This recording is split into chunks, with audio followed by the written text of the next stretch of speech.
a rose, the symbol of love, the queen of the perfumer's palette. How then does the perfume of war intoxicate even the most reasonable of men? D.B. From the Perfume Journal of Danielle Bretancourt.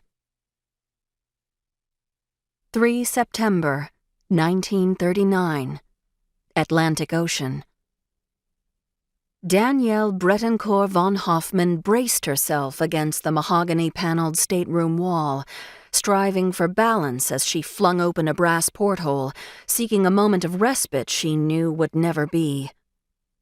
A damp, kelp-scented wind, a harbinger of the storm ahead, whistled through the cabin, assaulting her nose with its raw intensity, but the sting of salty spray did little to assuage the fear she had for her little boy. Nicky was only 6 years old. Why, oh why did I agree to leave him behind? She had wanted to bring him, but her husband had disagreed, saying he was far too young for such an arduous journey. As a trained scientist, his arguments were always so logical, so sensible. Against her instinct, she had given in to Max. It was settled. In their absence, her mother-in-law, Sofia, would care for Nicky on their old family estate in Poland. Danielle kept her eyes focused on the horizon as the Newell Gray Explorer slanted upward, slicing through the peak of a cresting wave. The ocean liner creaked and pitched as it heaved through the turbulent gray waters of the Atlantic on its voyage from New York to England. Silently, Danielle urged it onward, anxious to return home. Her usually sturdy stomach churned in rhythm with the sea. Was it morning sickness, anxiety, or the ravaging motion of the sea? Probably all three, she decided. Just last week she'd been so wretchedly ill that she'd seen a doctor who confirmed her pregnancy. The timing couldn't be worse. She blinked against the stiff breeze, her mind reeling. When they'd heard reports of the new agreement between Germany and Russia, they'd cut their business short to hurry home. Had it been just 2 days since they'd learned the devastating news that Nazi forces had invaded Poland? Someone knocked sharply on the door. Gingerly crossing the room, Danielle opened the door to Jonathan Newell Gray, heir apparent to the British shipping line that bore his family name.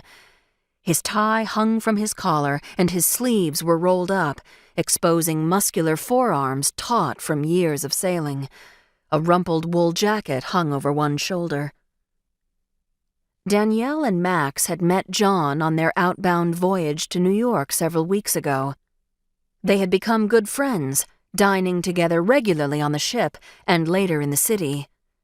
Well-traveled and physically fit, John loved to explore and dine on fine food and insisted on taking them to the best restaurants in New York, as well as little-known nooks that served authentic French and German fare, assuring Max and Danielle of a salve for their homesickness after their relocation.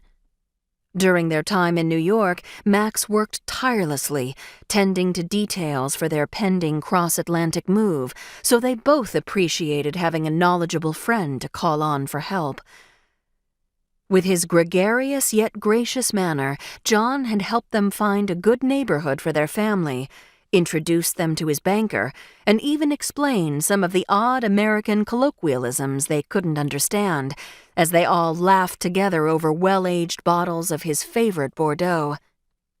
They had all climbed the Empire State Building together, and one night they saw a play on Broadway, and even danced to Benny Goodman's big band into the late evening hours.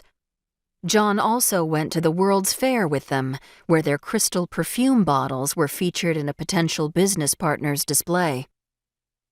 Danielle and Max were both glad they'd met John, a man who embraced life with spirit and joie de vivre, and they both looked forward to their new life in America, far from the threat of Hitler's forces. But now, with news of the invasion, Max and Danielle's guarded optimism for their future had turned to distress over their family's safety.